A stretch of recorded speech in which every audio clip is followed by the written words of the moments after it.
Okay, it's 12:01, so I'm gonna get going. Welcome everyone. It's Thursday, so Thankfulness Thursday or Gratitude Thursday. That's the theme of the day. Just a reminder, we get together just for a few minutes just to activate those parts of our nervous system and of our being that if we do it frequently, it changes the way just the structure and function of our brain and typically predisposes us to being able to access these states of mind more easily. So pretty straightforward proposition, and gratitude is most certainly one of those states of mind, or one of these things that we can practice. So quick definition of what is gratitude. It's an embodied experience. So we feel gratitude in our body, and it accompanies this awareness. So in the moment, we have this awareness, this cognition that we are benefiting from something or someone, something good is happening. So in a very real sense, we're receiving this unexpected gift. Gratitude is devoid of expectations or conditions. It's literally that sense in our body of, oh my gosh, this thing just happened to me, and it could have very well gone the other way, but it didn't. Instead, it went. Life is sort of going in my direction, in my favor. And the truth is, there's so many things for us to be grateful for, and that doesn't mean that I'm suggesting in any way that we go through life with this Pollyannish kind of, oh, just think positive and just see the bright side of things. That's not at all what I'm talking about. I think there's a disciplined and very intentional way of practicing gratitude that takes full advantage of our neurology and our neurochemistry, that actually leaves some lasting results. So, not to get too formulaic, but here's a way to fully express gratitude. Um, so there's sort of four steps to it. The first one is, in this case today, we're going to pick a person, right? We can obviously feel grateful for life circumstances, the weather, you know, fill in the blank. But today the practice is going to be about a specific person. So we want to get really specific about who that person is. And then we want to answer the because question. So I feel gratitude for this person because why? Well, they did something. I have a memory of them saying or doing or behaving in a certain way or taking actions that somehow benefited me, right? So we want to get really specific about A, B, and C is exactly what this person did, and that evokes certain feelings and sensations. And I'll talk in a second about why feelings and sensations are important, I think, for us to become more and more aware of, because on some level they point to needs of ours that are being met. So this is very much a nonviolent communication model here, this idea of feelings and needs. And feelings, we all experience feelings all the time, these sensations in our body. And one really simplistic way of thinking about positive versus negative feelings is, when our needs are being fulfilled, we experience positive feelings. When our needs are not being fulfilled, we experience so-called negative experiences, right? Again, these labels of positive and negative are a little bit, yeah, that's a whole nother rabbit hole to go down. But when my needs are being met, I feel safe, I feel comfortable, I feel hopeful, glad, moved, joyous, fill in the blank. I'm just showing just a handful of feelings that we experience. And when my needs aren't being met, well, then I feel angry, scared, annoyed, lonely, nervous, sad, and so on and so forth. So feelings are pretty key for us to hone into. And why? Because they point to needs being met or not met. So what are needs? Well, needs we can think of them as universal human wants.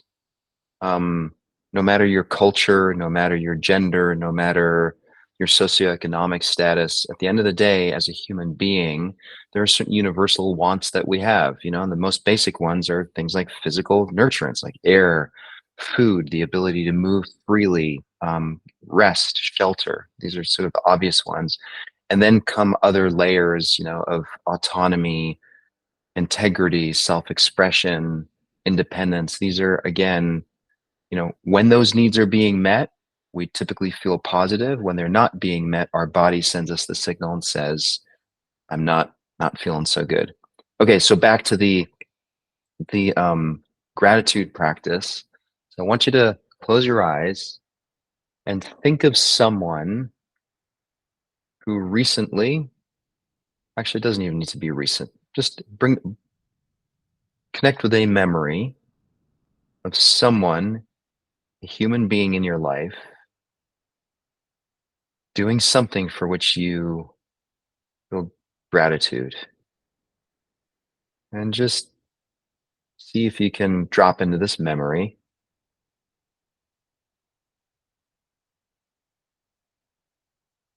And the more specific you can make the memory, the better. So, where were you? Where were they? Was it indoors? Was it outdoors? Were they wearing? So this person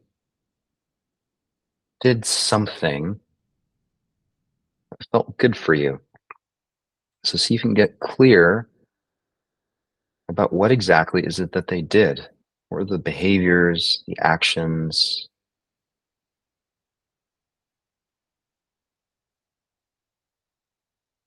Did they say? What did they do? And again, the more specific you can make this memory, the deeper into this memory you can go, where you can actually picture them looking at you, saying what they said, or doing what they did in the space that they were in.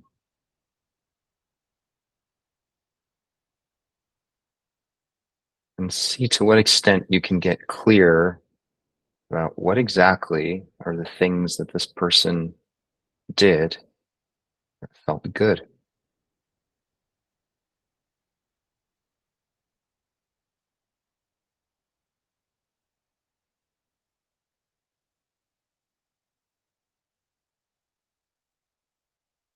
And now see if you can connect with the feelings, the positive feelings or the positive sensations that were activated by their actions. This person did something or did some things and it felt good. So what were those feelings or those sensations?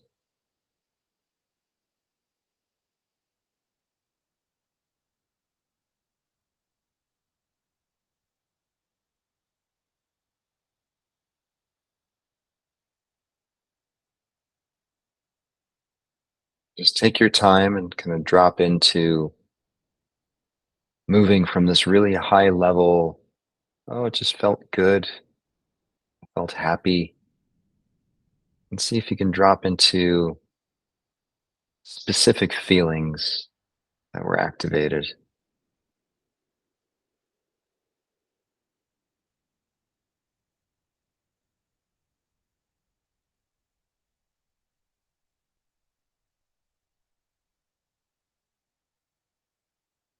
Maybe even noticing where in your body these positive sensations are registering, maybe your chest, your throat, your hands.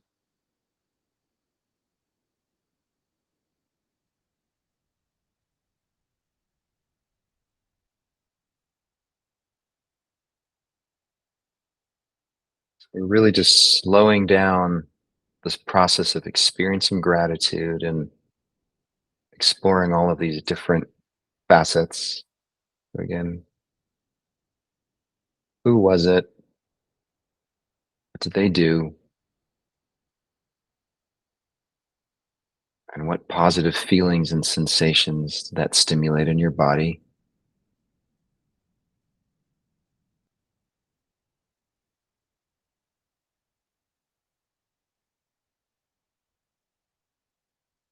And now, if you can layer in the fourth piece, which is the reason you're feeling these positive feelings and sensations, is because certain needs were being met. Again, as a human being, we all have these universal wants for safety, authenticity, being seen, being heard. So see if you can identify some of the needs what this person's actions were meeting for you.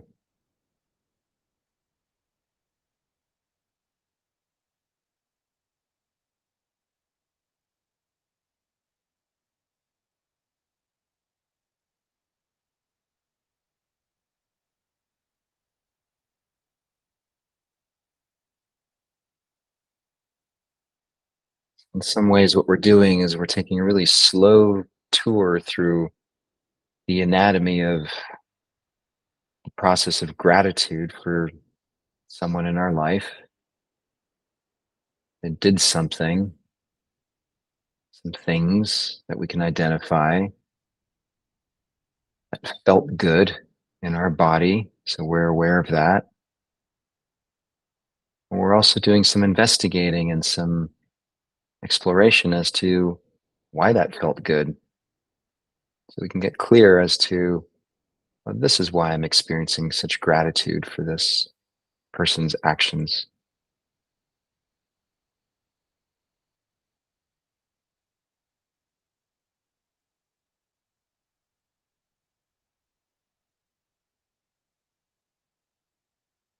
And then let's pick another person or another situation, and we're going to try to do this a little bit faster this time. The same idea is so connect with a memory of a person doing something for which you feel gratitude. Again, see if you can picture them in your mind doing what they're doing. See if you can identify two or maybe three specific things that they did or said that you're connecting with gratitude.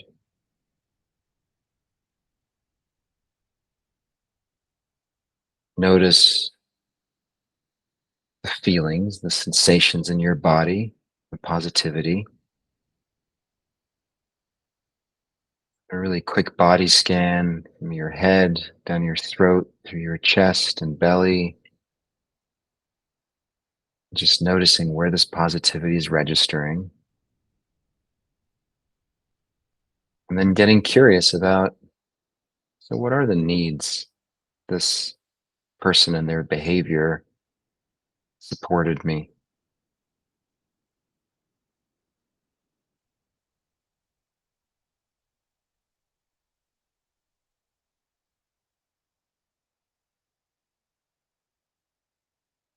And then take a deep breath in. On the exhale, go ahead and open your eyes.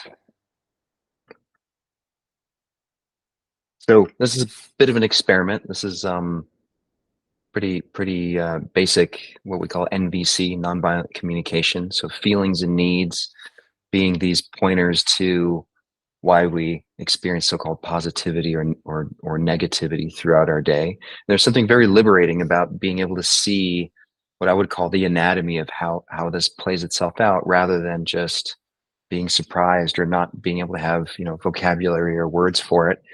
And so there is something about cultivating or curating a little bit more of a vocabulary around feelings and needs. Like, what exactly are the human needs, and what are the feelings that point to them being met or not met? And so there's lots of resources online where you can do some searches, and I think it'll be pretty interesting to see if you can expand some of your vocabulary around that. Anyway, hope this was an interesting or useful way of approaching gratitude, and hope to see some of you tomorrow. Same time, same place. Take care, everyone.